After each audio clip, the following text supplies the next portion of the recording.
kapwa na higit kaysa may katandaan, sapagkat aking iningatan ang mga tuntunin mo. Aking pinigil ang mga paa ko sa lahat ng masamang lakad upang aking masunod ang salita mo. What makes us psychologically able to deal with any situation is keeping the commandments of God.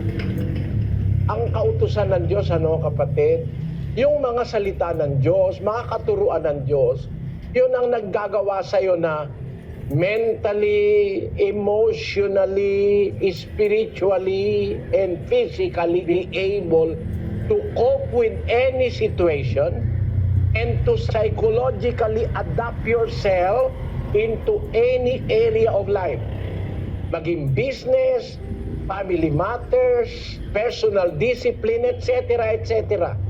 Walang makakagawa niyan kundi yung guidance na binibigay ng Diyos sa magitan ng kanyang kautusan, yung kanyang salita. Kasi halimbawa, nasa financial trading ka, gusto mo kumita. Akala mo nung araw, ang marunong sa math, yun ang kikita, Ang tiwala ko kasi, kapatid, hindi naman yung marunong ka sa math, yayaman ka na. Meron hindi nga marunong sa math, yayaman ngayon Alam mo ang reason behind? Economically and spiritually speaking, salita pa rin ng Diyos ang magbibigay sa'yo ng chance para yumaman ka in the most honest way, permissible. Basahin natin ang 6:33 ng Mateo.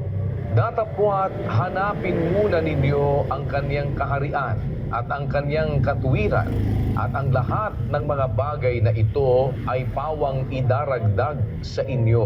Bago sinabi ito ng Panginoong Hesus, sabi niya muna sa mga alagad niya, huwag kayong mabalisa kung ano kakainin ninyo, kung ano iinumin ninyo, o kung ano ba ang inyong daramitin. Tingnan nyo yung mga ibon sa langit. Hindi naman sila naghahasik, hindi naman sila nagkakaban, hindi naman sila nagkakamaling. Pero hindi sila nagugutom. Tama yun. Walang ibon na nakakawala, na namatay ng gutom. Alam mo ang ibong namamatay? Yung hinuli, nilagay sa kulungan, at tinambakan ng pagkain. Yun ang namamatay. Pero ibong nakakawala, walang namamatay na isang ibon sa gutom. Pati mga uwak, buhay. Kasi lahat ng mga namatay na mga iba't ibang mga hayop doon sa gubat, sila ang scavenger, sila lumilinis noon. At nakakapagtaka yung wonder ng creation Kasi yung mga namatay na hayop, maaaring namatay dahil sa isang mapanganib na sakit, Ang nakakapagtaka, yung mga buitre, yung mga uwak, meron silang isang klase ng enzyme sa laway nila na kayang patayin lahat ng mikrobyo. Kaya hindi sila nahahawa Destinado sila na kumain nun talagang mga patay-patay. Kasi kung ang ibang hayop ang kakain ng patay, magkakahawa-hawa, masisira lahat ng hayop sa jungle. Pero as God's wisdom dictates, naglagay siya ng scavenger, yung mga basurero, yung mga kuwak, yung kumakain ng mga patay, etc., etc. Para sa kanila, napakasarap ng amoy nung nabubulok. Kaya yun ang hinahanap nila. Yun ang paraan ng Diyos para maalis yung mga yon.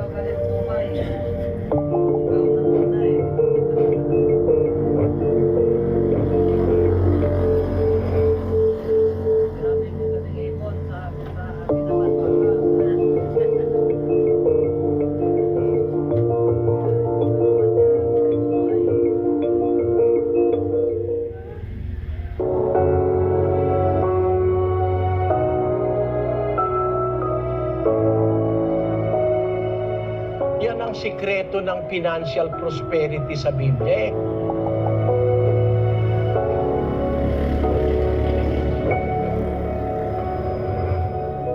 Yung uwak nga hindi nagugutom Yung maya hindi nagugutom. Ikaw pa magutom, sabi ni Kristo. Huwag kayong mag-alala sa pagkain nyo, pag-inom nyo, o saka mga damit nyo. Hindi yung mga ibon sa langit, hindi naman naghahasik, hindi naman nagtatanim, hindi naman nagbabangan. Hindi sila nagugutom, pinapakain sila ng inyong ama. Basahin mo na nga, Brother Daniel. Kaya nga sinasabi ko sa inyo, huwag kayong mga balisa sa inyong pamumuhay, kung ano baga ang inyong kakanin o kung ano ang inyong iinumin, kahit ang sa inyong katawan, kung ano ang inyong darampin. Hindi baga mahigit ang buhay kaysa pagkain at ang katawan kaysa pananamit? Masdan ninyo ang mga ibon sa langit na hindi sila nangaghahasik, ni nagsisigapas, ni nangagtitipon man sa mga bangan, at sila'y pinakakain ng inyong Ama sa kalangitan. Hindi baga lalong higit ang halaga ninyo kaysa kanila? Hindi ba mas mahigit ka kaysa sa mga ibon? Ano ngayon ang sabi niya sa 33? Datapwat hanapin muna ninyo ang kaniyang kaharian at ang kaniyang katuwiran, at ang lahat ng mga bagay na ito ay pawang idaragdag sa inyo. At ng bagay na kailangan mo, pananamit, pagkain, inumin, pagka hinanap mo muna ang Diyos. Pwede kang bigyan ng Diyos ng pananamit, pagkain at inumin. Dadagdag na lang niya sa'yo. Kasi yung salitang dagdag, mas importante yung dinadagdagan kaysa sa dagdag. Eh, alin yung dinadagdagan? Pag nakita mo na yung kaharian ng Diyos, yung katwiran ng Diyos, the righteousness of God, the justice of God, the divinity of God, nakita mo na yung kanyang mga aral, idadagdag na lang sa'yo yung pagkain, inumin, at saka yung pananamit. Mas mahalaga kasi yung katawan kaysa sa damit. Mas mahalaga ang buhay kaysa sa pagkain, sabi ni Kristo. Eh kung yung pagkain ibinibigay niya sa'yo, lalo kanyang pwedeng bigyan ng buhay. Eh kung yung buhay binibigay niya sa'yo, lalo kanyang pwedeng bigyan ng pagkain para ikabuhay mo. Yun ang punto ng Panginoong Hesus. Kaya lang, ang kanyang sinabi, unahin mo muna, hanapin muna ninyo, seek ye first the kingdom and the righteousness of God, and all these things shall be added unto you. Yan ang sikreto ng financial prosperity sa Biblia. Lahat ng kailangan mong wisdom, idadagdag sa iyo ng Diyos. Bibigyan ka ng kanyang kaalaman. Gaya nung naranasan ni David, sabi ni David, pinarunong ako kaysa sa aking mga kaaway ng iyong mga utos. Tapos sabi niya, ako'y may higit na unawa kaysa lahat ng tagapagturo sa akin.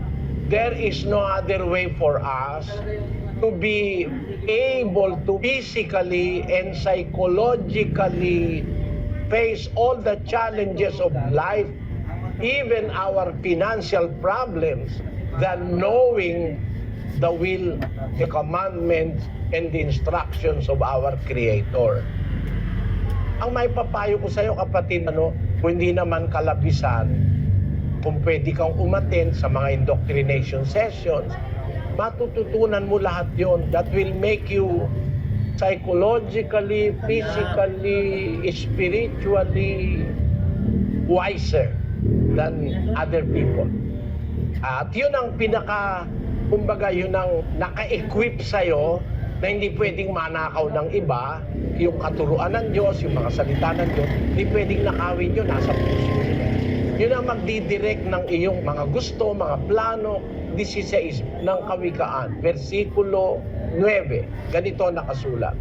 Ang puso ng tao ay kumakatha ng kanyang lakad, ngunit ang Panginoon ang nagtutuwid ng kanyang mga hakbang.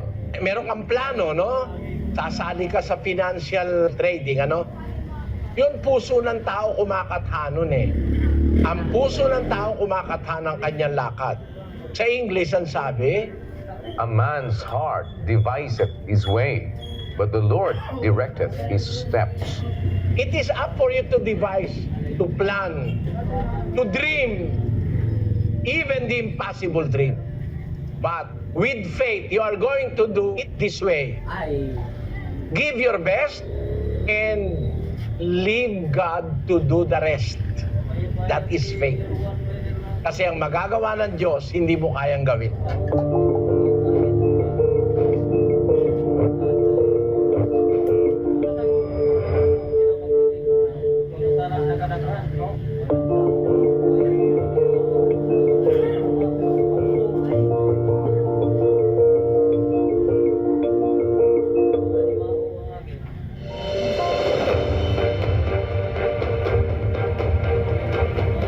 Diyos ang nakakakita ng puso. Wala tayong alam sa puso ng kapwa.